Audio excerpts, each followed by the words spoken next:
Shalom pendengar yang dikasihi dan mengasihi Tuhan Yesus Kristus. Kita berjumpa lagi dalam program Waktu Teduh bersama Renungan Harian terbitan Yayasan Gloria. Mari kita siapkan hati untuk mendengarkan firman Tuhan. Izinkan Roh Allah memberi kita hikmat agar kita dapat semakin mengenal, mengasihi, dan memuliakan Tuhan setiap hari.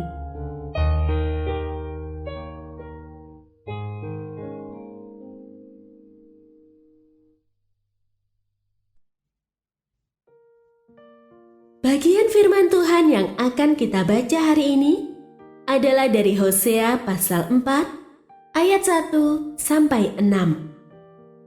Saya akan membacakan sebagian daripadanya. Hanya janganlah ada orang mengadu dan janganlah ada orang menegur, sebab terhadap engkaulah pengaduanku itu, hai imam. Engkau akan tergelincir jatuh pada siang hari, juga nabi akan tergelincir jatuh bersama-sama engkau pada malam hari, dan aku akan membinasakan ibumu. Umatku binasa karena tidak mengenal Allah. Karena engkaulah yang menolak pengenalan itu, maka aku menolak engkau menjadi imamku. Dan karena engkau melupakan pengajaran Allahmu, maka aku juga akan melupakan anak-anakmu. Pendengar yang mengasihi Tuhan, ayat yang kita renungkan secara khusus hari ini adalah dari Hosea pasal 4 ayat 6. Karena engkaulah yang menolak pengenalan itu, maka aku menolak engkau menjadi imamku. Dan karena engkau melupakan pengajaran Allahmu, maka aku juga akan melupakan anak-anakmu. Renungan hari ini berjudul Bapa sebagai Imam. Seorang imam bertanggung jawab untuk memberikan pengajaran sehingga umat Tuhan tidak binasa dan dapat mengenal Allah. Tetapi sungguh ironis, sebab pada kenyataannya, para imam tidak mampu melakukan fungsinya dengan baik pada zaman Nabi Hosea. Para imam menolak pengenalan akan Allah, dan karenanya mereka gagal menuntun umat Allah. Akibat kegagalan itu pun juga sangat mengejutkan. Tidak saja Allah menolak para imam, tetapi juga melupakan anak-anak mereka. Kebenaran ini setidaknya memberikan peringatan betapa pentingnya bagi kita untuk selalu bersikap rendah hati.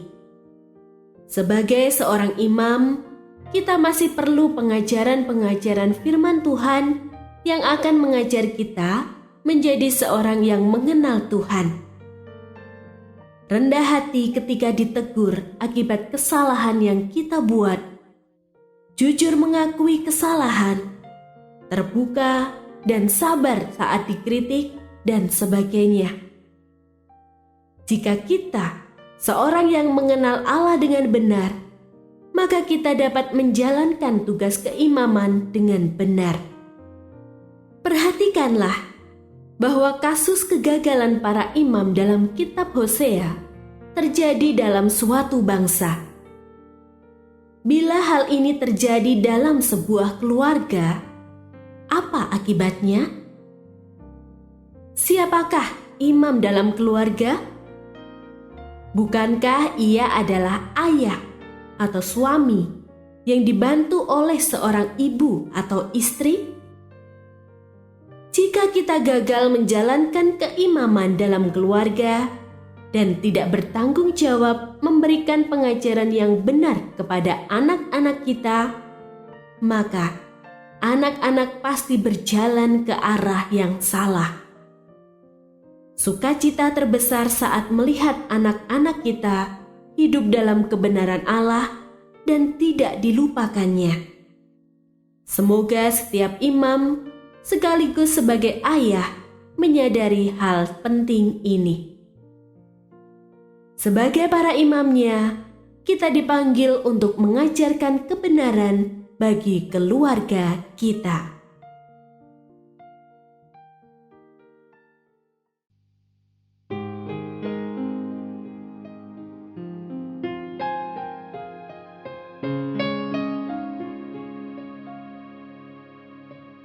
Pendengar yang mengasihi Tuhan, apakah Anda diberkati melalui renungan harian? Jadilah berkat dengan mendukung pelayanan kami. Dukungan Anda dapat disampaikan melalui rekening Bank BCA nomor 456500088880 atas nama Yayasan Gloria. Informasi lebih lanjut mengenai renungan harian dapat dilihat di situs web kami renunganharian.net. Tuhan Yesus memberkati dan menjadikan Anda berkat di hari istimewa ini. Shalom.